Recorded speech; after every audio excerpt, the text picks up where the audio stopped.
আসসালামু আলাইকুম dear students, কেমন আছো তোমরা সবাই? আশা করি সবাই খুব ভালো আছো এবং সুস্থ আছো। আহ, আমাদের যে দ্বিতীয় অধ্যায়, সে দ্বিতীয় অধ্যায়ের যে প্রথম অংশটা, গতিশক্তি, ব্যাসার্ধ নির্ণয়, তরঙ্গ দৈর্ঘ্য নির্ণয়, কম্পাঙ্ক নির্ণয়, শক্তি নির্ণয় বা কোয়ান্টাম সংখ্যা, এই জিনিসগুলো কিন্তু আমাদের প্রথম কোয়ার্টারে হয়ে গিয়েছিল। তারপরে এই কোয়ার্টারে আমরা হচ্ছে দ্বিতীয় অধ্যায়, মানে দ্বিতীয় অধ্যায়ের যে দ্বিতীয় অংশ যেটা, সেটা হচ্ছে দ্রাব্যতা, দ্রাবক নিষ্কাশন, আয়ন শনাক্তকরণ, শিখা পরীক্ষা, এই জিনিসগুলো কিন্তু আমরা কমপ্লিট করে ফেলেছি। আজকে আমরা সিকিউ সলভিং করব। সো আসলে সিকিউ বলার মতো কিছু নাই, আসলে দেখবা যে অধক্ষেপ, সময়ায়ন প্রভাব, আয়ন শনাক্তকরণ, হ্যাঁ, দ্রাবক নিষ্কাশন মাঝে মধ্যে, এর বাইরে কিন্তু খুব একটা সিকিউ আসে না। সো আসলে এখান থেকে 4টা সিকিউ করলেই সবকিছু হয়ে যায়, বুঝলা? সো আমি তোমাদেরকে 4টা টাইপের সিকিউই করিয়ে দিব। এখন তুমি বলতে পারো যে ভাই, একটা টেস্ট পেপার খুললে তো 100টার বেশি সিকিউ দেখতে পাও, খুবই স্বাভাবিক। বাট তুমি একটু ক্যাটাগরাইজ করো সৃজনশীলগুলো, দেখবা ওই 4-5 টাইপের সৃজনশীলই বারবার আসছে। হ্যাঁ, তো অ্যাজ আ স্টুডেন্ট তোমাকে এই ক্যাটাগরিটা করা শিখতে হবে, এবং অ্যাজ আ টিচার আমি তোমাকে এটা ক্যাটাগরাইজ করা শিখিয়ে দিচ্ছি। হ্যাঁ, তো চলো তাহলে আমরা শুরু করি। ওকে, আমি মোহাম্মদ সাব্বির হোসেন শিশির, তোমরা সবাই চেনো আমাকে। সৃজনশীল প্রশ্নের সমাধান যে ক্লাসটা, এটা রেকর্ডিং কেন যাচ্ছে ভাই? কারণ তোমাদের আমি এক্সট্রা 2টা ক্লাস নেওয়া লেগেছে, ঠিক আছে? তোমাদেরকে সবকিছু এক্সপেরিমেন্টালি করে দেখাতে গিয়ে, ডিটেলসে পড়াতে গিয়ে আমার 2টা ক্লাস এক্সট্রা নেওয়া লেগেছে। দ্যাটস ওয়াই আমরা রেকর্ডিং এর দিকে ধাবিত হয়েছি। তো দেখো এখানে CQ1, এটা হচ্ছে মাদ্রাসা বোর্ড 2022-এ আসছে। বলছে বাফার দ্রবণ কি? সো বাফার দ্রবণ কি সেটা ক্লাসে মনে হয় আমি একটু বলেছিলাম। অল্প পরিমাণে অ্যাসিড বা ক্ষার যোগ করলেও যে দ্রবণের পিএইচ এর কোনো পরিবর্তন হয় না। অল্প পরিমাণে অ্যাসিড বা ক্ষার যোগ করলেও যে দ্রবণের পিএইচ এর কোনো পরিবর্তন হয় না, যেমন যেমন হচ্ছে আমাদের হিউম্যান ব্লাড, তাই না? এটা হচ্ছে একটা বাফার দ্রবণ। এটা আমরা 4র্থ অধ্যায়ে ডিটেলস পড়ব। ক্রোমিয়ামের ইলেকট্রন বিন্যাস ব্যতিক্রমধর্মী কেন? কারণ হচ্ছে ভাইয়া, তুমি যদি ক্রোমিয়ামের ইলেকট্রন বিন্যাসটা দেখো, এই যে ক্রোমিয়াম 24, তাই না? আমরা ইলেকট্রন বিন্যাস কিভাবে করি? S S PS PS DPS DPS, তাই না? আমরা কিভাবে বলি? শোনো শোনো, প্রিয়া শোনো, প্রিয়া শোনো, ডিপিএস খোলো, ডিপিএস খোলো, এভাবেই তো আমরা প্রসিড করি সামনে, তাই না? তো আমরা যদি একটু দেখি, তাহলে আমরা, এটা হচ্ছে আমাদের 1, এটা হচ্ছে আমাদের 2, এটা হচ্ছে আমাদের 3, এটা হচ্ছে আমাদের 4, এটা হচ্ছে আমাদের 5। মানে আমরা এস গুলোর নাম্বারিং করলাম। এবার আমাদের পি এর নাম্বারিং করতে শুরু হবে। তো এস এর নাম্বারিং 1 থেকে শুরু করেছিলাম, তাহলে পি এর নাম্বারিং শুরু করব 2 থেকে। তাহলে 2, এটা 2p হলে এটা 3p, এটা 4p। তো পি এর নাম্বারিং যদি আমি 2 থেকে শুরু করি, তাহলে ডি এর নাম্বারিং শুরু করব 3 থেকে। এই যে, ঠিক আছে? তাহলে আমরা এখন জানি যে এস এ কয়টা ইলেকট্রন ধরে? এস এ 2টা, পি তে হচ্ছে 6টা, ডি তে হচ্ছে 10টা, এফ এ হচ্ছে ভাইয়া 14টা, তাই না? তাহলে আমরা একটু দেই, 2, 4 আর 6, 10, 12, 18, 20, আমাদের আর বাকি থাকে হচ্ছে 24টা ইলেকট্রন হতে, আর 4টা ইলেকট্রন বাকি থাকে। তাহলে আমরা দিচ্ছি হচ্ছে 4। কিন্তু এখানে একটু সমস্যাটা তোমরা এটা আগের অধ্যায়ে পড়ে আসছো। সমস্যাটা হচ্ছে ভাইয়া, এই অবস্থায় যদি আমি দেখি, তাহলে তাহলে হচ্ছে যেটা, কি দেখছো বলো তো ভাইয়া? তাহলে যেটা হবে, এই যে দেখো ভাইয়া, এটা এখানে, আর ডি তে হচ্ছে এরকম, তাই তো? খুবই ভালো কথা, খুবই ভালো কথা। এখন আমি যদি একটু, ডিতে কয়টা ঘর হবে ভাই? ডিতে 5টা ঘর হয়, 1, 2, 3, 4, 5, ঠিক আছে? আচ্ছা, এখানে কয়টা ইলেকট্রন? 2টা, 1, 2, 4টা, 1, 2, 3, 4। সো দেখো ভাই, এটা আছে পূর্ণ অবস্থায়, বাট এখানে দেখো এটা একটু অন্যরকম লাগতেছে না দেখে? ঠিক আছে, 4টা আছে, একটা ঘর ফাঁকা। তো এখানে যদি আমি এক কাজ করি, এখানকার একটাকে ভেঙে এইখানে নিয়ে চলে আসি, তাহলে কি খুব ভালো হয় না বলো তো ভাই? আমার তো মনে হয় খুব ভালো হয়, ঠিক আছে? বাট এটা কি আসলেই ভালো? হ্যাঁ, কেন ভালো সেটা তোমাকে এক্সপ্লেইন করতে হবে। এই যে নিয়ে আসলাম না, এরপরে আমি যেটা করতে চাইলাম, যে এখানে হবে ভাই একটা, এখানকার একটা চলে যাবে এখানে। তো দেখো, এটা কিন্তু একটা সিমেট্রিক্যাল অবস্থা আছে, একটা স্টেবল অবস্থা। এই অবস্থাটা হচ্ছে স্টেবল অবস্থা, কারণ কোনো একটা অরবিটাল সম্পূর্ণ বা অর্ধপূর্ণ অবস্থায় সব থেকে বেশি স্টেবল থাকে। তো এখানে যেটা হচ্ছে দেখো ভাই, এই জিনিসটা কিন্তু আমার ফুল ছিল, বাট এটা আমার ফুলও না। এটা কি ফুল? না।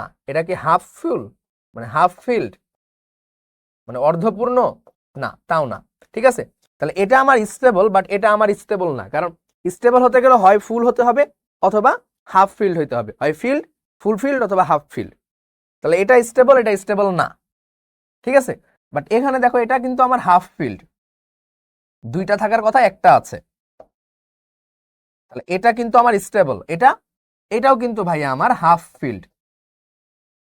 তাহলে এটাও স্টেবল, এটাও স্টেবল, এখানে আমার দুইটা স্ট্রাকচারই স্টেবল। দ্যাটস হয় যেটা হয় যে যেখানে যেখানে আমরা 4 দেখতে পাই সেখানে আমরা 5 করে দেই, এখান থেকে একটা নিয়ে যাই। ঠিক আছে, তার মানে ডি তে কখনো 4 থাকলে আমরা ডি কে আমরা বানাই দিব 5, ডি তে কখনো যদি আমরা 9 পাই ডি কে আমরা বানাই দিব কত ভাইয়া? 10। ঠিক আছে, এই জিনিসটা আমরা মাথায় রাখবো, এটা কিন্তু প্রশ্নে আসে পরীক্ষাতে। ওকে,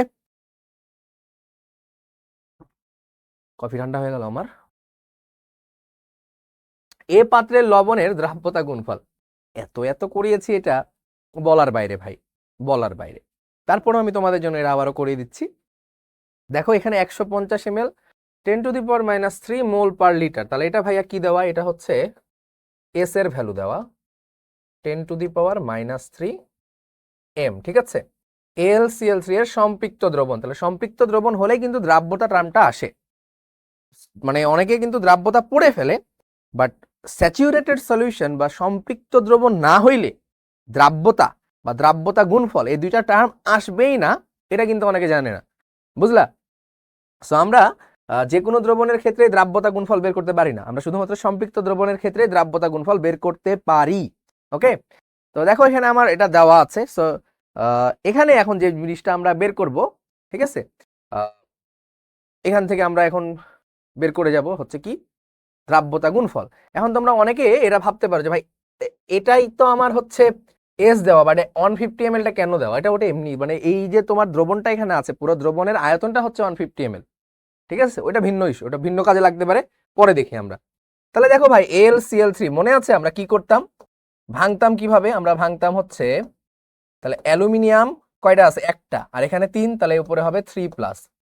ক্লোরিন কয়টা আছে? 3টা ক্লোরিন, তাহলে 3টা ক্লোরিন। অ্যালুমিনিয়াম কয়টা আছে? একটা, তাহলে একটা মাইনাস। ঠিক আছে, এভাবে আমরা ভাঙতাম। তারপরে আমরা দিতাম হচ্ছে এটা এস, এটা এস, এটা 3s। দেন আমরা লিখতাম KSP ইকুয়াল অ্যালুমিনিয়াম 3+ এর ঘনমাত্রা,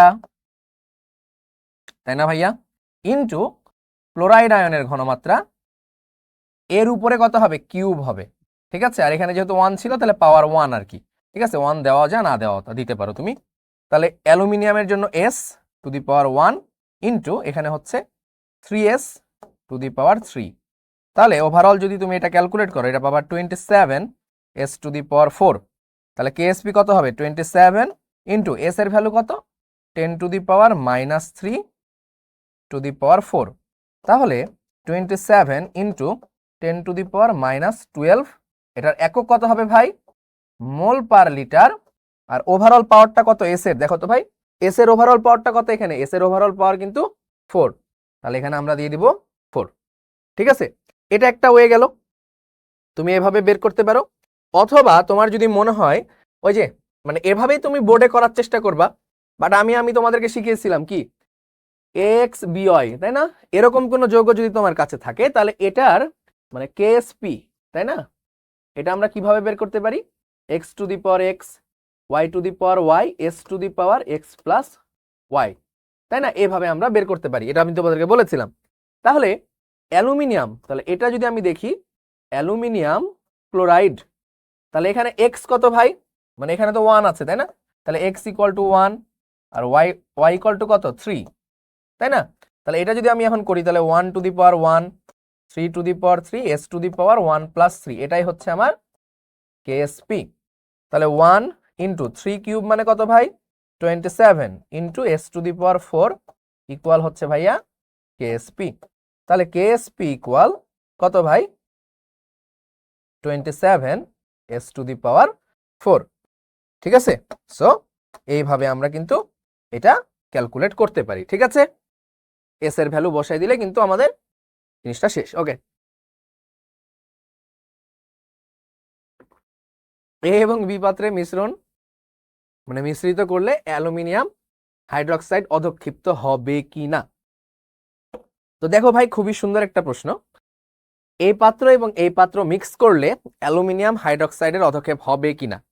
তো এই কোশ্চিনটা আমি তোমাদেরকে থিওরি পড়ানোর সময় 1000বার বলেছি, এটা কোনো না কোনো কলেজে আসবে, কোনো না কোনো বোর্ডে আসবে, এর ব্যতিক্রম হবে না। এখন পর্যন্ত হয় নাই, এটা হবেও না ইন ফিউচারে। ঠিক আছে, সো আমাদেরকে দেখো, মানে আমরা এখন এই প্রশ্নগুলোর সময় আসলে বুঝতে পারি না যে কার কেএসপি বা কার কেআইপি বের করবো বা বিক্রিয়াকে আমাকে জানাই লাগবে। তো আমি অনেক সময় বলি যে যদি তুমি বিক্রিয়া নাও পারো খুব একটা সমস্যা নাই, কারণ যে যোগের কেএসপিটা দেওয়া আমরা ওই যোগের কেআইপি বের করতে চাইবো। ঠিক আছে, তো অ্যালুমিনিয়াম হাইড্রক্সাইডের কেএসপি দেওয়া, তাহলে আমরা কেআইপি কার বের করব? অ্যালুমিনিয়াম হাইড্রক্সাইডের, তাই না? তো যদি আমাদের কেআইপিটা কি হয়ে যায়, বেশি চলে আসে কেএসপি থেকে, তাহলে অধক্ষেপ পড়বে, তাহলে অধক্ষেপ পড়বে না, দ্যাটস ইট। তো আসলে আমরা একটু ভালো করে বুঝবো যে আসলে হচ্ছেটা কি। হ্যাঁ, তো এখানে যে জিনিসটা ঘটছে, ভাই, সেটা হচ্ছে এই দুইটাকে মিক্স করা হচ্ছে, এ এবং বি পাত্রের মিক্সচার। তাহলে AlCl3 আর সোডিয়াম হাইড্রক্সাইড, হ্যাঁ, AlCl3 যোগ সোডিয়াম হাইড্রক্সাইড, ঠিক আছে না? এরা যখন বিক্রিয়া করছে, বিক্রিয়া করে কি তৈরি করছে? বিক্রিয়া করে তৈরি হচ্ছে ভাইয়া অ্যালুমিনিয়াম হাইড্রক্সাইড যোগ কি বলতো, NaCl। সমতা কি করতে হবে ভাই? না, এখানে সমতা করার কোনো দরকারই নাই। ওকে, আচ্ছা, তাহলে এই দুইটা বিক্রিয়া করে অ্যালুমিনিয়াম হাইড্রক্সাইড যেটা তৈরি হবে সেটা অধক্ষিপ্ত হবে কি না সেটা তোমাকে বের করতে হবে। ঠিক আছে, এখন কথা হচ্ছে যে তুমি এই পাত্রে অ্যালুমিনিয়াম ক্লোরাইড আছে, এই পাত্রে আছে সোডিয়াম হাইড্রক্সাইড। ঠিক আছে, তো তুমি এখন বের করবা কি? অ্যালুমিনিয়াম হাইড্রক্সাইড নিয়ে। এবার এটা বা এটা নিয়ে তো তোমার মাথা ব্যথার দরকার নাই। ঠিক আছে, তাহলে তোমার অ্যালুমিনিয়াম হাইড্রক্সাইডটা হচ্ছে কি মেইন জিনিস। তাহলে অ্যালুমিনিয়াম হাইড্রক্সাইডকে তুমি ভাঙবা। এটাকে ভাঙলে কি হচ্ছে বলো তো? এটাকে ভাঙলে হচ্ছে অ্যালুমিনিয়াম 3+ যোগ 3OH মাইনাস। ঠিক আছে, এখানে এইচ এর একটা দাঁতটি চলে গেছে, এটা চলে আসবে, সমস্যা নেই। ঠিক আছে, তাহলে যে জিনিসটা হচ্ছে ভাই, আচ্ছা আমি লিখে দেই, তাহলে যে জিনিসটা হচ্ছে তোমার এখন আসলে লাগবে অ্যালুমিনিয়াম 3+ এর ঘনমাত্রা আর OH মাইনাসের ঘনমাত্রা। এখন তুমি ভাবতে পারো ভাই, দেখেন এখানে যে ঘনমাত্রাটা আছে সেটাই তো অ্যালুমিনিয়াম 3+ এর ঘনমাত্রা, এইখানে যে ঘনমাত্রাটা আছে সেটাই তো OH মাইনাসের ঘনমাত্রা। তাহলে এই দুইটা পুট করে দিলেই তো আমাদের হয়ে গেল, তাই না? মানে আমাদের আসলে কেআইপি জিনিসটা কি? কেআইপিটা হচ্ছে অ্যালুমিনিয়াম 3+ এর ঘনমাত্রা ইনটু হচ্ছে OH মাইনাসের ঘনমাত্রা, তার উপরে হবে কিউব। এই তো, তাই না? তার উপরে হবে কিউব। এখন এইটা তো আমি এখান থেকে পেয়ে যাচ্ছি না, তোমাকে আসলে মিক্সচারে এই যে অ্যালুমিনিয়াম হাইড্রক্সাইডটা সেটা কি এখানে আছে? না। এই অ্যালুমিনিয়াম হাইড্রক্সাইড কি এখানে আছে? না।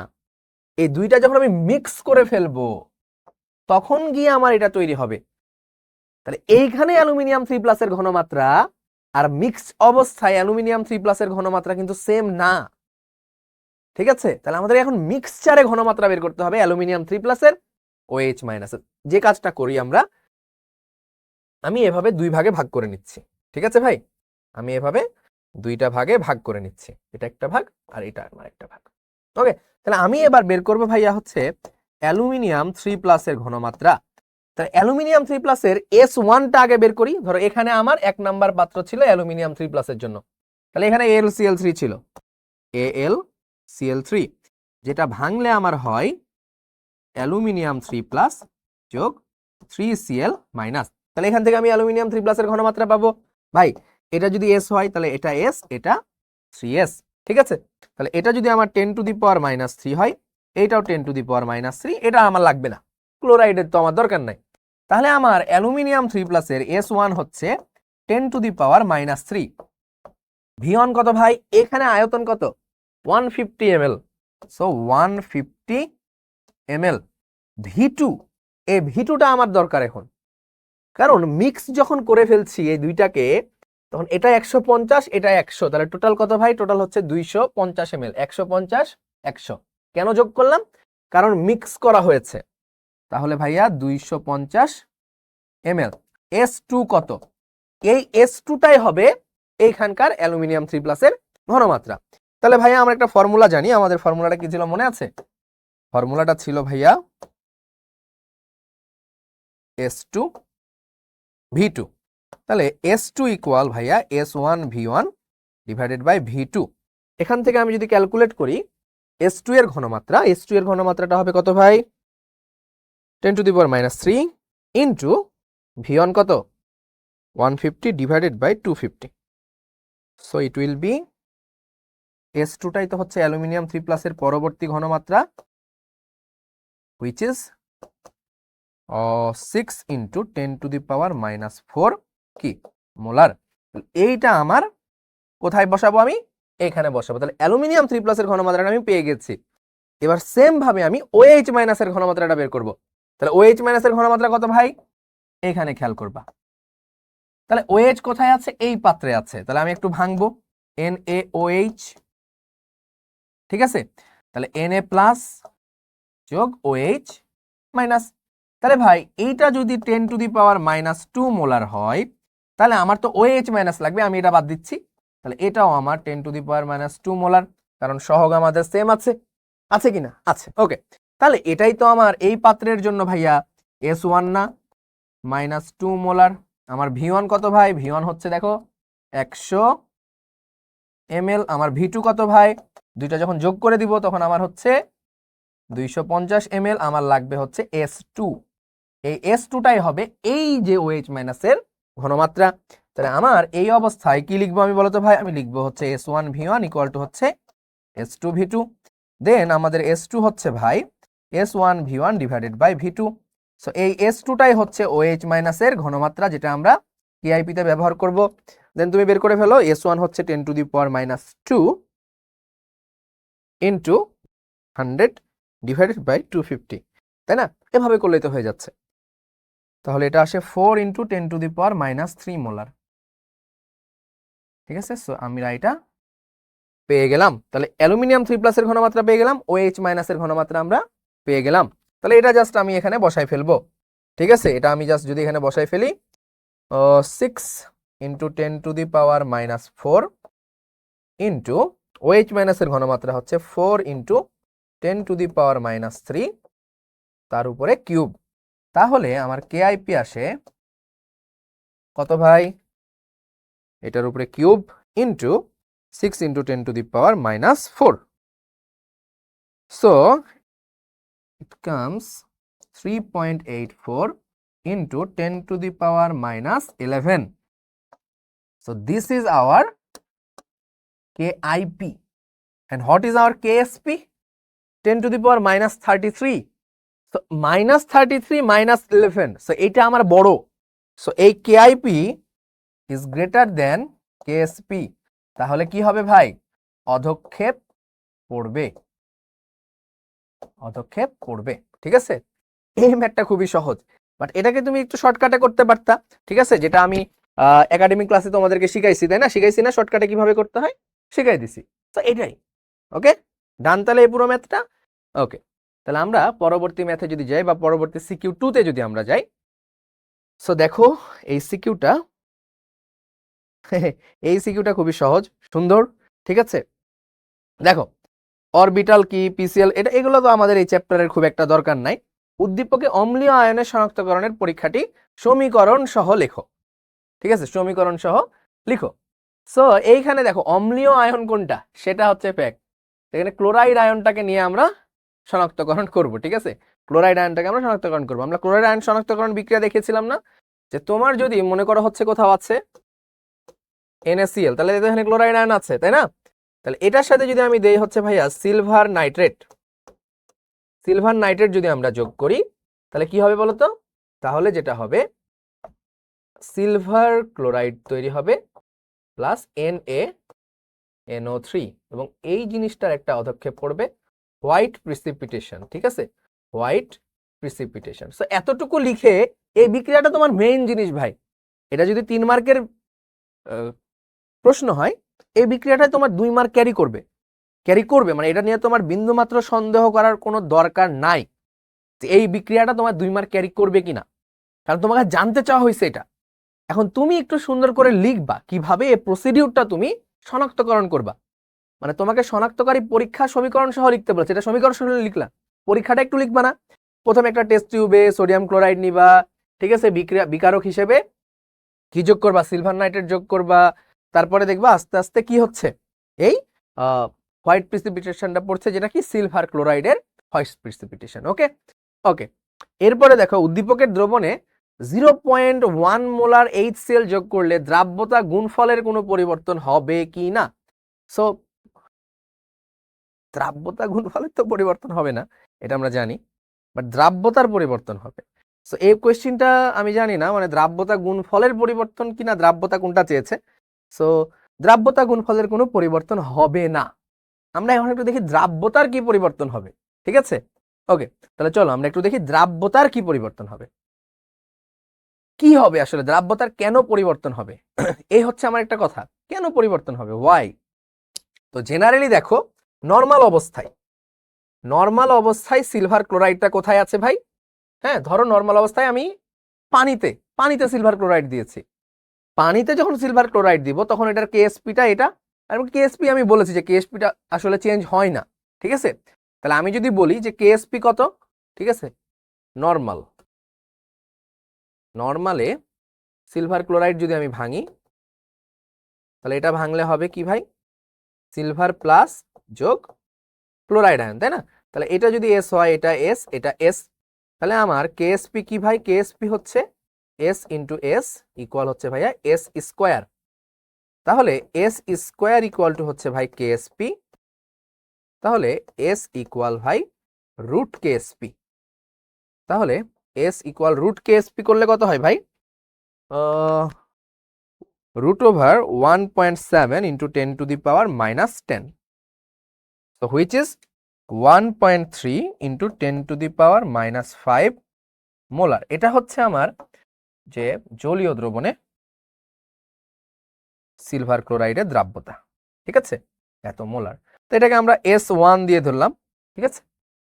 এবার আমরা কিসে বের করব, 0.1 মোলার HCl যদি আমি এখানে যোগ করি তাহলে দ্রাব্যতার কি পরিবর্তন ঘটবে।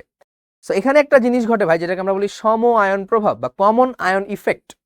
হ্যাঁ, এইখানে যদি আমি বাইরে থেকে কি যোগ করি ভাই, এখানে যদি আমি বাইরে থেকে যোগ করি হচ্ছে HCl, তাহলে এই যে ক্লোরিন আর এই যে ক্লোরিন সম আয়ন প্রভাব তৈরি করবে, এবং সম আয়ন প্রভাবের কারণে যেটা হবে, কেএসপি তো আমার কনস্ট্যান্ট থাকবে, তাহলে আমার ক্লোরাইডের ঘনমাত্রাটা বেড়ে যাচ্ছে, কেএসপি কনস্ট্যান্ট, ক্লোরাইডের ঘনমাত্রা বেড়ে গেছে, তাহলে ওভারঅল দ্রাব্যতাটা আমার কি হয়ে যাবে, ডিক্রিজ করবে। সো এটাই আমরা দেখব যে আসলে কি হচ্ছে। সো দেখো এবার আমরা কি করব, নর্মাল ছিল, এবার হচ্ছে 0.1 মোলার HCl যদি আমি যোগ করি তখন কি হবে।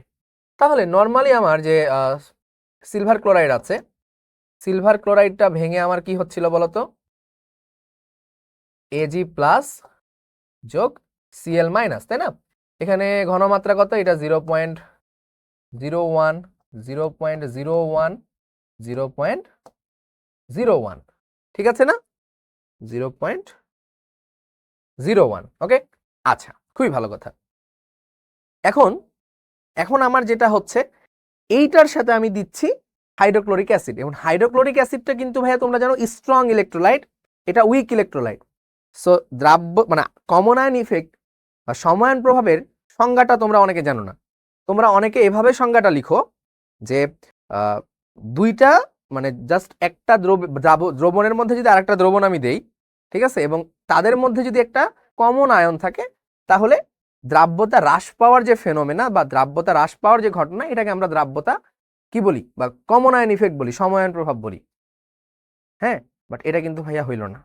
যে মেন জিনিসটা হয় যে একটা স্ট্রং ইলেকট্রোলাইট যদি একটা উইক ইলেকট্রোলাইটের মধ্যে দেওয়া হয়, কি বললাম, একটা স্ট্রং ইলেকট্রোলাইট আর একটা উইক ইলেকট্রোলাইট থাকবে, ঠিক আছে, মিক্স হবে, এবং স্ট্রং এবং উইক এই দুইটা ইলেকট্রোলাইটের মধ্যে যদি কোনো কমন আয়ন থাকে বা সম আয়ন থাকে, তাহলে উইক ইলেকট্রোলাইটের দ্রাব্যতা হ্রাস পাবে, স্ট্রং এরও হ্রাস পাবে বাট খুবই অল্প, উইক ইলেকট্রোলাইটের দ্রাব্যতাটা একদম মানে চোখে দেখতে পাওয়ার মতো করে হ্রাস পাবে। এই যে ফেনোমেনা, এটাকে আমরা বলি কমন আয়ন ইফেক্ট। এইভাবে যদি তুমি না লিখো তোমাকে কিন্তু পরীক্ষাতে মার্ক দেওয়া হবে না।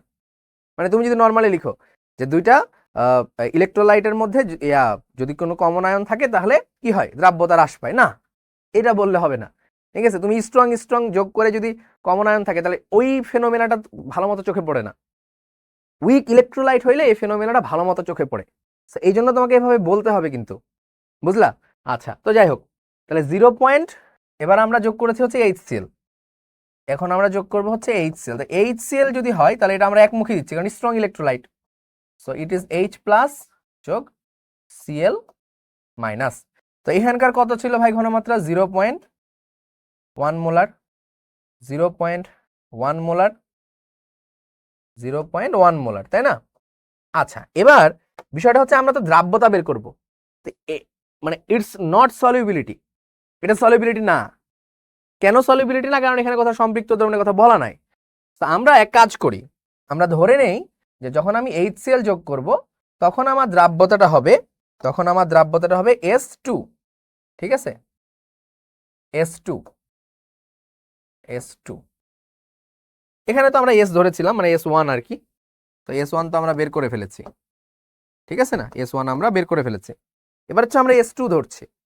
তো আমার KSP তো সেম থাকবে। সো KSP ইকুয়াল টু কি হবে? কার? আমরা সিলভার ক্লোরাইডেরই বের করবো আসলে। KSP সমান হবে হচ্ছে সিলভার প্লাসের ঘনমাত্রা যোগ ক্লোরাইড আয়নের ঘনমাত্রা। খুবই ভালো কথা। তো সিলভার প্লাসের ঘনমাত্রা তো আমার S2, ঘনমাত্রা না, দ্রাব্যতা।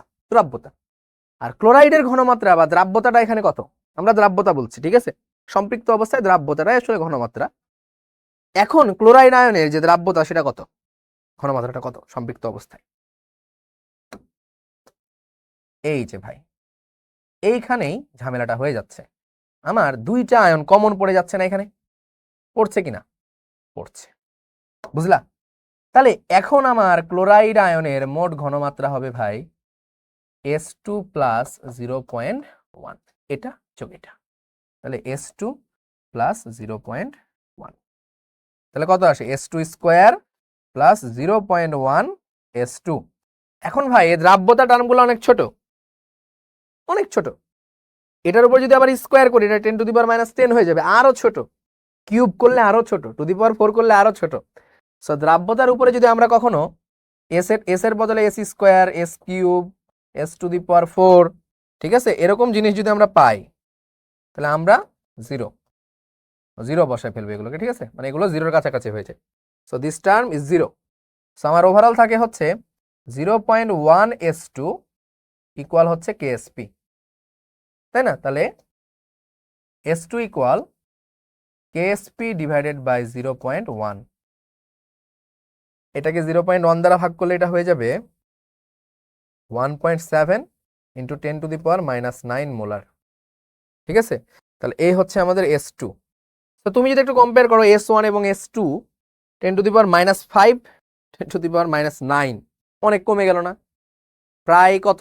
10⁴ টাইমস কমে গেছে প্রায়, ঠিক আছে, মানে প্রায় 10,000 গুণ কমে গেছে, এত গুণ দ্রাব্যতা কমে গেছে উইক ইলেকট্রোলাইটের। কারণ হচ্ছে সময়ায়ন প্রভাব। So that is the common ion effect phenomena, বোঝা গেছে? ওকে, সো এটা তোমাদের পরীক্ষায় আসতে পারে কিন্তু। পরবর্তীতে যদি আমরা একটু দেখি দ্রাবক নিষ্কাশন নিয়ে একটা জিনিস এবার। সো দেখো, আমরা দ্রাব্যতা থেকে 3 রকমের জিনিস আসতে পারে আমার। একটা তো হচ্ছে এখানে আসতে পারে হচ্ছে তোমার দ্রাব্যতা গুণফল নির্ণয়, মানে ওই যে সম্পৃক্ত দ্রবণের ঘনমাত্রা বলে দেওয়া মানে তো দ্রাব্যতা বলে দেওয়া। সো দ্রাব্যতা বলে দিলে তুমি দ্রাব্যতা গুণফল বের করতে পারছো। আর একটা ফেনোমেনা হচ্ছে অধক্ষেপ পড়বে কিনা, এই ফেনোমেনা তোমার আসতে পারে। দেন মানে একটা আয়ন শনাক্তকরণ, এই টাইপের জিনিস আসতেই পারে। তারপরে হচ্ছে যে কমন আয়ন ইফেক্ট, এটা কিন্তু তোমার আসতে পারে, ঠিক আছে। আচ্ছা, সো দ্রাব্যতা রিলেটেড এখান থেকে এরকম জিনিসগুলো তোমার এখানে আসতে পারে। সো এরপরে আমরা একটু দেখছি দ্রাবক নিষ্কাশন এখানে দেওয়া আছে। হ্যাঁ, সো দ্রাবক নিষ্কাশনের ফর্মুলা তোমাদের মনে আছে কিনা আই ডোন্ট নো। সো দ্রাবক নিষ্কাশনের ফর্মুলা ছিল হচ্ছে, দেখো এটা ছিল এভাবে, x1 ইকুয়াল টু ছিল হচ্ছে x0 KdV1 divided by KdV1 plus V2, এরকম একটা ফর্মুলা আমাদের ছিল, তাই না? x0 KdV1 divided by KdV1 plus V2। এরকম একটা ফর্মুলা আমাদের ছিল। হ্যাঁ, এক্স নটটা কি? এক্স নটটা হচ্ছে শুরুতে কতটুকু ছিল, আর এক্স ওয়ানটা হচ্ছে অনিষ্কাশিত। এক্স ওয়ানটা কি ভাই? এক্স ওয়ানটা হচ্ছে অনিষ্কাশিত,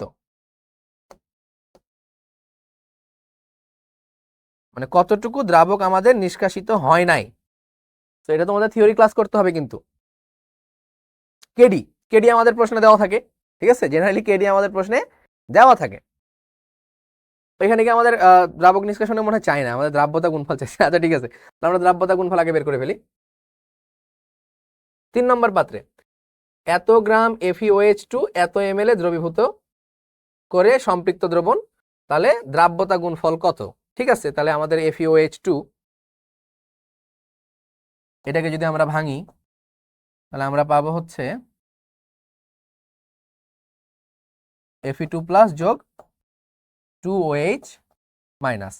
তো this is S, this is 2S। So আমাদের KSP কত হবে ভাই? KSP হবে S ইন্টু 2S এর উপরে স্কোয়ার। সো এটা হবে আলটিমেটলি 4S কিউব। সো আমাদের এসটা লাগবে। তো সম্পৃক্ত অবস্থায় যে ঘনমাত্রা সেটাই তো হচ্ছে আমাদের কি? দ্রাব্যতা। সো এসটা এখানে আমরা বের করবো হচ্ছে W into 1000 divided by MV। So W কত ভাই? W হচ্ছে 0.714 ইন্টু 1000। M কত? M হচ্ছে আয়রন হচ্ছে 55.85 প্লাস OH হচ্ছে অক্সিজেন 16, H হচ্ছে 17, তাহলে 17 দুগুণা 34 যোগ 34, আর ভি হচ্ছে কত? 500 ml। সো এখান থেকে তুমি এস এর ভ্যালুটা পাবা, ঠিক আছে না? এখান থেকে এস এর ভ্যালু পাবা। এই এস এর ভ্যালুটা যদি তুমি এইখানে পুট করে দাও তাহলে কিন্তু তোমার মফিজ কট, ঠিক আছে? সো এটা হয়ে গেল আমাদের, ঠিক আছে? তাহলে গ নাম্বার আমাদের হয়ে গেল। সো সরাসরি যখন আমাদের ঘনমাত্রা দেওয়া থাকবে না, আমরা ঘনমাত্রাটা বের করব, বাট এই যে সম্পৃক্ত দ্রবণের যেটা ঘনমাত্রা সেটাই কিন্তু আমার দ্রাব্যতা। ওকে, সাবাস। তারপরে চলো, এই যে কোন প্রক্রিয়াটি লাভজনক করাইছিলাম না? হ্যাঁ, একটা প্রক্রিয়া ছিল আমার রিপিটেটিভ মেথড। কিছু অনিষ্কাশিত হবে, আবার নিয়ে যে আমি এক্সট্রাক্টরে দিব, কিছু অনিষ্কাশিত থাকবে, আবার নিয়ে যে এক্সট্রাক্টরে দিব, এটা হচ্ছে রিপিটেটিভ মেথড। আরেকটা কি ছিল যে একবারেই আমি পুরো দ্রাবক দিয়ে দিব, ঠিক আছে, মানে 4 বারে আলাদা আলাদা করে দ্রাবক না দিয়ে আমি একবারে দিয়ে দিব। ছিল কিনা? ছিল। ওকে, সো এটা আমরা একটু দেখব। তো যেটা রিপিটেটিভ মেথড, এটার ফর্মুলা আমাদের কি ছিল? x1 ইকুয়াল টু ছিল আমাদের কি বলতো ভাই? xn যদি বলি, xn, ঠিক আছে?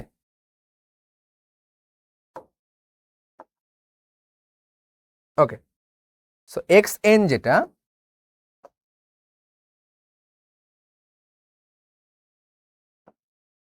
xn ইকুয়াল টু আমাদের ছিল x0 kd v1 divided by kd v1 plus v2 to the power n। n হচ্ছে কতবার করা হচ্ছে, রিপিটেটিভ মেথড, ঠিক আছে? ওকে, আর যেটা x0 মানে সরি xm ছিল আরেকটা, xm হচ্ছে একবারেই যদি আমি পুরোটা ঢেলে দেই, ঠিক আছে, একবারে, তাহলে এটা হবে x0 kd v1 প্লাস এই জায়গাটায় এই এনটা বারবার করার জন্য এখানে পাওয়ার এন হয়েছিল, বাট একবারে যখন দিব v2টা আমার কত হয়ে যাবে? এন গুণ হয়ে যাবে এন v2। এই তো, ঠিক আছে? সো এই দুইটা ফর্মুলা দিয়ে আমরা বের করে করে দেখব। ওকে, সো আমরা একটু যদি দেখি, এক্স কি বলছে? মিস্টার এক্স 1 নং পাত্রের সম্পূর্ণ দ্রাবক নিয়ে একবারে এবং মিস্টার ওয়াই 1 নং পাত্রের সম্পূর্ণ দ্রাবককে সমান 4 ভাগে ভাগ করে 4 বারে 2 নং পাত্র হতে I2 নিষ্কাশন করেন। তো হচ্ছে দেখো এখানে যে জিনিসটা হচ্ছে ভাই, যে এটা হচ্ছে তোমার হচ্ছে V1, ঠিক আছে? এটা হচ্ছে V1 ইকুয়াল টু হচ্ছে তোমার 200 ml। এর মধ্যে শুরুতে তোমার x0 ছিল হচ্ছে 2 গ্রাম। এর মধ্যে তুমি এইটা যোগ করছো, এর মধ্যে তুমি এটা যোগ করছো। তো একবার তুমি কি করছো? পুরোটা যোগ করছো, মানে একবার তোমার NV2 যেটা NV2, ঠিক আছে, NV2টাই তো হচ্ছে একবার পুরোটা যোগ করছো। তো যখন তুমি 4 বারে আলাদা আলাদা যোগ করছো তখন তুমি V2 যখন করছো তখন হচ্ছে তোমার 50 ml 4 ভাগ করে। যখন তুমি এটাকে একবারে যোগ করে দিচ্ছ মানে NV2, সেটা তোমার হচ্ছে কত? 200 ml, ঠিক আছে? আচ্ছা, এখন কোনটা তোমার জন্য লাভজনক হবে? সো এই দুইটা ফর্মুলা বসাবা। কেডি কত? কেডি তো এখানে দেওয়া নাই।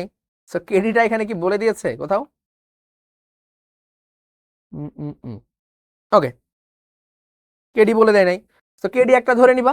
কেডি একটা ধরে নিতে হবে, যদি না বলে দেয় কখনো। ধরো বলে দিলই না, ধরো বলে দেয়ই নাই তোমাকে, তখন তুমি কি করতে পারো? কেডি একটা ধরে নিবা, হ্যাঁ, অথবা কেডি কেডির জায়গায় রেখে দিবা। বাট কেডি কেডির জায়গায় রেখে দিলে ক্যালকুলেশন করা কঠিন, ঠিক আছে? তখন তুমি কেডির মানে এক ধরে নিতে পারো, যে ধরি নিয়ে কেডির মান এক, কারণ দুই ক্ষেত্রে তোমার কেডির মান সেম, ঠিক আছে না? তো আমি ধরলাম কথার কথা যে কেডির মান কিছু একটা হবে, কিছু একটা, ঠিক আছে?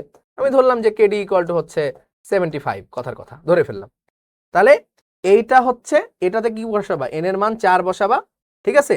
হ্যাঁ, আবার এন এর মান এখানেও তুমি 4 বসাবা, ঠিক আছে? আর ভিটুর মান কত? ভিটুর মান হচ্ছে 50, ঠিক আছে? তাহলে এটা হচ্ছে সমান 4 ভাগে ভাগ করার জন্য রিপিটেটিভ মেথড, আবার দিব এভাবে 4 বার দিব। আর এটা হচ্ছে একবার করলে কতটুকু আসে।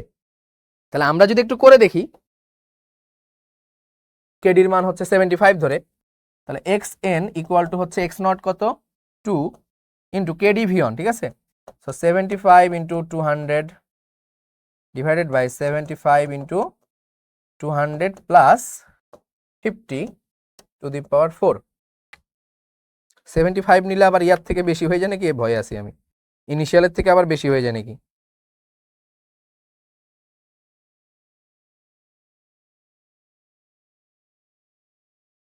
ওকে,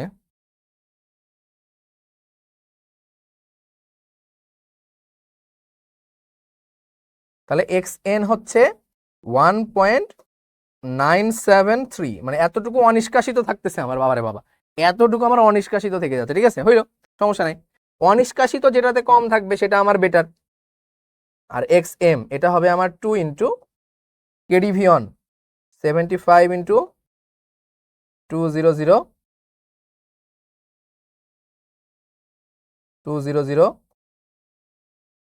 প্লাস 200।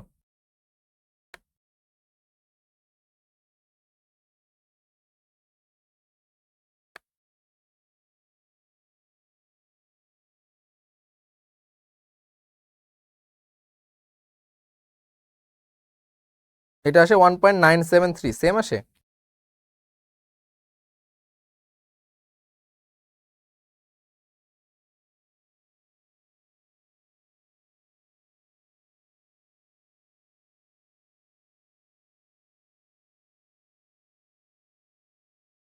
কেন সেম আসলো আমি জানি না, সেম আসতেই পারে। উপরেরটা আরেকবার করে দেখি, হ্যাঁ।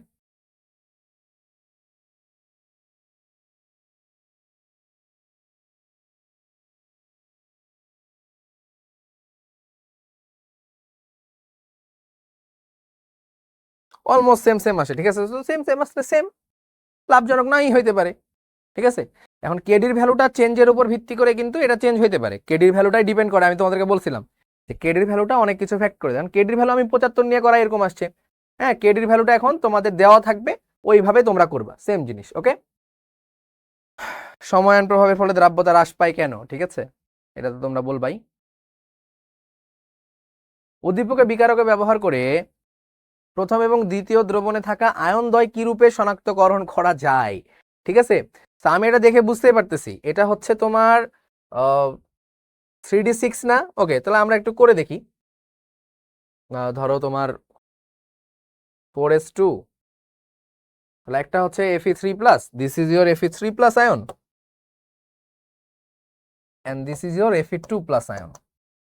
সো Fe3+, Fe2+, এটা তুমি শনাক্তকরণ করতে পারো কিনা? হানি গানি মনে আছে? উদ্দীপকের বিকারকটা কি ছিল? Ammonium hydroxide. ওকে, তো অ্যামোনিয়াম হাইড্রোক্সাইডটা আমরা দেখি নাই, তোমাকে অ্যামোনিয়াম হাইড্রোক্সাইড দিয়ে করতে বলছে না? অ্যামোনিয়াম হাইড্রোক্সাইড দিয়েই তোমাকে করতে হবে তাহলে, ঠিক আছে? তাহলে তুমি যদি অ্যামোনিয়াম হাইড্রোক্সাইড দিয়ে করো সেটা তো আমরা দেখবই। আর তুমি যদি K4FeCN6 দিয়ে করো, মনে আছে K4FeCN6, তাহলে হানি গানি পড়বে। অ্যামোনিয়াম হাইড্রোক্সাইড দিয়ে করলে বিক্রিয়া তো সেমই হবে, বুঝতেই পারছো, ঠিক আছে? যখন তুমি এটার সাথে কি দিবা, Fe2+ দিবা, তখন তোমার তৈরি হবে কি, FeOH2, তাই না? আবার যখন তুমি এটার সাথে Fe3+ দিবা, তখন তৈরি হবে FeOH3। বাট দুইটা কালার ভিন্ন ভিন্ন হবে। কালারটা একটু দেখবা তোমরা, কি কি কালার আসে দিয়ে আমাকে একটু জানাও। ঠিক আছে, সবকিছু যদি বলেই দেই তাহলে কেমনে হইলো? একটা তো আমরা দেখছিলাম হালকা নীল গাঢ় নীল আসে, এখানে কি কালার আসে তোমরা একটু দেখো, খোঁজো, দেন লিখে নাও। খুবই সহজ ভাই, জাস্ট দুইটা রিয়াকশন আলাদা আলাদা দিবা, এটা যোগ এটা সমান এটা, এটা যোগ এটা সমান এটা, এটাতে একটা কালার এটাতে একটা কালার, মপিচ কট, শেষ।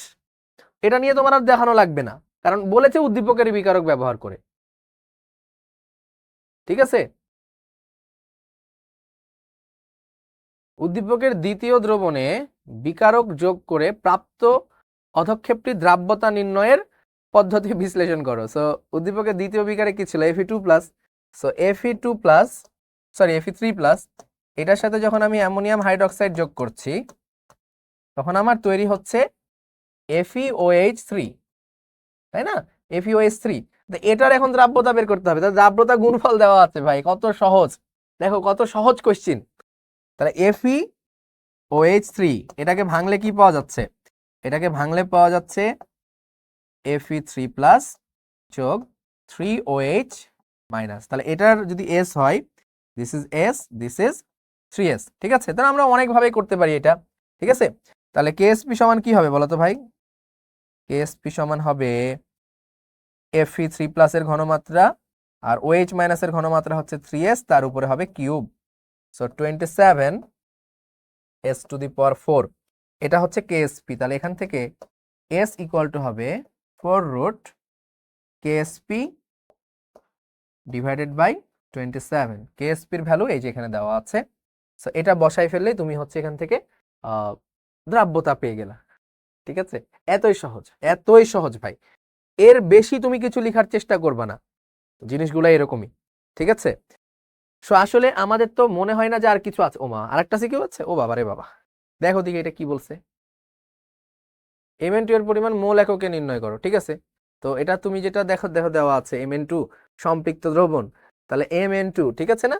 তাহলে Ab2 এটা এই টাইপের আছে, Ab2 বা Mn2 এই টাইপের গুলোর ক্ষেত্রে আমরা কি ব্যবহার করি? আমরা তো এভাবে তো বের করলামই, এভাবে তো আমরা বের করলামই। ঠিক আছে, আমরা যদি একটু ওইভাবে মনে আছে আমাদের, হ্যাঁ, যে AXBY মনে আছে আমাদের, এটা AXBY দিয়ে বের করি, যেটা মনে থাকা উচিত তোমাদের। সো AXBY দিয়ে যদি আমি বের করতে চাই তাহলে আমার এখানে x কত? x হচ্ছে আমার 1, y হচ্ছে আমার 2। সো এখানে আমাদের কি হবে বলো দেখি? তাহলে এইখানে আমাদের হবে KSP ইকুয়াল কি লিখবো ভাই? x two the power x, y two the power y, s two the power x plus y, বা ab দিয়ে লিখতে পারো, কোনো সমস্যা নাই। তাহলে 1 two the power 1, 2 two the power 2, s two the power 1 plus 2, তো কত হচ্ছে? 4s কিউব, এই তো হচ্ছে, তাই না? হ্যাঁ, এখানে আমাদের কি ছিল? এখানে আমাদের যদি এটার ক্ষেত্রে আমি বের করি তাহলে আমাদের x হচ্ছে 1, y হচ্ছে আমাদের 3, তাই না? তাহলে এটার KSP কি হবে? 1 two the power 1, 3 two the power 3, s two the power 1 plus 3, তাহলে 27s⁴। তো সব ক্ষেত্রেই মিলবে এটা। ঠিক আছে, তাহলে এটা হইলো না? ওকে, তাহলে KSP ইকুয়াল আমরা কি পাচ্ছি? 4s কিউব, তাই না? তাহলে এখান থেকে আমার কি লাগবে? s লাগবে, তাহলে s equal to cube root KSP divided by 4। KSP কত? এত, এটা বসায় ফেলবা, তাহলে s পেয়ে যাবে, এবং এটাই মোল পার লিটারে পাবা, এটাই মোল পার লিটারে পাবা। ঠিক আছে, ওকে। উদ্দীপকের দ্রবণ হতে Mn2 এবং B দ্রবণ হতে X পৃথকীকরণ পদ্ধতি ব্যাখ্যা করো। সো এখানে আমাদের হচ্ছে স্ফুটনাঙ্ক গলনাঙ্কর ভিত্তিতে যে জিনিসটা আছে, ঠিক আছে, A দ্রবণ হতে Mn2 এবং B দ্রবণ হতে X পৃথকীকরণ। ঠিক আছে, সো X আর Y আয়ন আছে আবদ্ধ, স্ফুটনাঙ্কর ভিত্তিতে আমরা ইয়া করতে পারি। সো দেখো দুইটার স্ফুটনাঙ্ক দেওয়া আছে না, স্ফুটনাঙ্কর পার্থক্যটা দেখো অনেক বেশি, একটার 80, একটার 125। এটা আমরা দেখবো, এটা তোমাদের যখন অ্যাডভান্স লেকচারে আমরা করাবো। তারপর আমি এটা বলে দেই, তোমাদের এই লেকচারটা এখনো হয় নাই যেহেতু। সো যেটা দেখবা যে কার্বন ঘটিত যৌগ, তো কার্বন ঘটিত সমযোজী, তার মানে হচ্ছে এরা দুজনেই হচ্ছে কি কার্বন থাকছে আবার সমযোজী, তার মানে এরা হচ্ছে জৈব যৌগ। জৈব যৌগে কার্বন থাকে, আবার এদের সবার গুলোর মধ্যে ম্যাক্সিমামই সমযোজী বন্ধন থাকে। তো এদের দেখো একটা 80, একটা 125। সো একটা ভাই 80 আর একটার স্ফুটনাঙ্ক 125, এটা পৃথক করতে হবে। এখন তুমি এক কাজ করছো, দুইটা এক পাত্রে আছে, তুমি হিট দিচ্ছ, হিট দিলে কি হবে বলো তো ভাই? তাপমাত্রা বাড়বে বাড়বে বাড়বে, 60 হবে, 70 হবে, যখন 70 হয়ে 80 হবে, 80-র কাছাকাছি যাবে, 75, 76, 77, তখন এটা কি হবে ভাই? উড়ে যাওয়া শুরু করবে, যাবে কিনা? তো মনে করো 85 হইতে হইতে বা 80 পার হইতে হইতে এটা সম্পূর্ণ উড়ে যাবে, মোটামুটি 85 যাইতে যাইতে এটা সম্পূর্ণ উড়ে যাবে। অ্যাকচুয়াল 80তে একদম সম্পূর্ণ উড়ে চলে যাওয়াটা টাফ, 82, 83 উড়ে চলে যাবে সম্পূর্ণটা, ঠিক আছে? তাহলে এটা উড়ে চলে গেল, ঠিক আছে? এটাকে কি করা হয়? এভাবে একটা শীতক পাত্রে নেওয়া হয়, ঠিক আছে? কুলারে নেওয়া হয়, এটাকে নিয়ে এখান থেকে কুলারে নিয়ে এটা কুল করে এটাকে আবার কনডেন্স করে, ঠিক আছে, আরেকটা পাত্রের মধ্যে নিয়ে আসা হয়, ঠিক আছে? তখন এইটা আমার এখানে থেকে যাচ্ছে মুভি স্কট, ঠিক আছে? এটা আমরা পড়বো, নো টেনশন, ঠিক আছে? এটা আমরা পড়ানো হবে, এটা আমরা অ্যাডভান্স ক্লাসে পড়বো। সো এই ছিল আমাদের ওভারঅল সিকিউ সলভিং। মানে দেখো আমি যা পড়িয়েছি এর বাইরে কিন্তু কোনো সিকিউ সলভিং তোমার নাই, হ্যাঁ? সো সিকিউ কিন্তু তোমাকে নিজে নিজে বেশি করে প্র্যাকটিস করতে হবে। মানে তুমি যদি এখন ভাবো যে ভাই আমাকে 100টা সিকিউ সলভ করাই দিতে হবে, ঠিক আছে, this is too much spoon feeding. আমি তোমাকে ক্লাসে স্পুন ফিডিং করাবো, যা ইচ্ছা তা করাবো, ঠিক আছে? বাট এগুলো কিন্তু তোমাকে নিজে নিজে পারতে হবে ভাই, এখন তোমাকে এগুলো নিজে নিজে পারতে হবে, বুঝলা? সো তোমরা একটু বোর্ড কোয়েশ্চেন গুলো দেখো, যেটা পারবা না সেটা আমাকে জানাও যে ভাই এটা পারতেছি না, খুবই কঠিন মনে হচ্ছে। আমার কাছে মনে হয় না এরকমটা হবে। তুমি যদি না পারো, ধৈর্য ধরে তুমি আরো 10টা কোয়েশ্চেন সলভ করো, পারবা। বাট এই যে তুমি মনে করো থিওরি ক্লাস করছো কোনো মতে, তারপরে তুমি ফার্স্ট কোয়েশ্চেন বসলা, ফার্স্ট কোয়েশ্চেন করে তুমি পারতেছো না, সাথে সাথে তুমি শিশির ভাইয়ের নক দিলা, ভাই আমি তো পারতেছি না ভাই, ঠিক আছে আপনার সব ক্লাস করছি আমি তাও পারতেছি না। নাই পারতে পারো ভাই, তুমি সব ক্লাস করলে যে তুমি প্র্যাকটিস করো নাই, তুমি পারবা কেমনে? পারবা না, ঠিক আছে? ওই যে হ্যাঁ আমি সবসময় তো বলি যে কি তুমি হচ্ছে ইউটিউবে বাইক চালানো শিখছো খুব সুন্দর মতো, হ্যাঁ এমনি প্লাস টানতে হয়, ঠিক আছে, প্লাস টেনে, ঠিক আছে, ফার্স্ট গিয়ারে দিয়ে, হ্যাঁ আস্তে আস্তে প্লাস ছাড়তে হয়, হ্যাঁ কি করতে হয়, গিয়ারটা আস্তে আস্তে এভাবে করতে হয় না? তো জানো তুমি খুব ভালো, করতে যাও দেখো কেমন লাগে, ঠিক আছে? তুমি ইউটিউবে সাঁতার শিখে সাঁতার কাটতে পারবা না? তো তুমি আমার ক্লাস করতেছো মানে কি, এটা তো মানে ওয়ান কাইন্ড অফ, এটা তো একটা প্ল্যাটফর্ম। সো তুমি এখানে ক্লাস করতেছো, ক্লাস করে তুমি নিজে প্র্যাকটিস করলা না, তুমি কিভাবে পারবা? প্রথম 2বার 3বার 10বার হোঁচট খাইতে হবে, তো তো হোঁচট খাও, না পারো কোনো সমস্যা নাই, বাট হাল ছেড়ে দিও না। তো 10বার করার পরে যদি তুমি না পারো, দেন তুমি আমাকে এসে বলো, হ্যাঁ একবার পারলাম না যাই শিশির ভাইকে বলি, ঠিক আছে, একবার পারলাম না যাই এই ভাইকে বলি, পারি কিনা ভাই, পারতেছি না করে দেন, না এটা করা যাবে না। কয়েকবার কয়েকবার চেষ্টা করো, 4বার মিনিমাম 4-5বার করো, না পারলে দেন বলো যে ভাই পারতেছি না, 5বার চেষ্টা করছি, হ্যাঁ একবার করতে গেছি পারি নাই, আপনার ক্লাস আবার করছি, আবার দেখে আসে করছি পারি নাই, ঠিক আছে, তারপরে আবার আপনার ক্লাস করছি, খাতা দেখছি, হ্যাঁ তাও পারি নাই, দেন তুমি বলো বাট পারতেছি না, দেন আমি দেখবো কি করা যায়, হ্যাঁ? তো ঠিক আছে, তাহলে সিকিউ সলভিং ক্লাস আমাদের এ পর্যন্তই। এমসিকিউ সলভিং, আমাদের আজকে এমসিকিউ সলভিং, এমসিকিউ মানে এই ক্লাসটা যতক্ষণে দেখছি এমসিকিউ সলভিং হয়ে গিয়েছে, ঠিক আছে?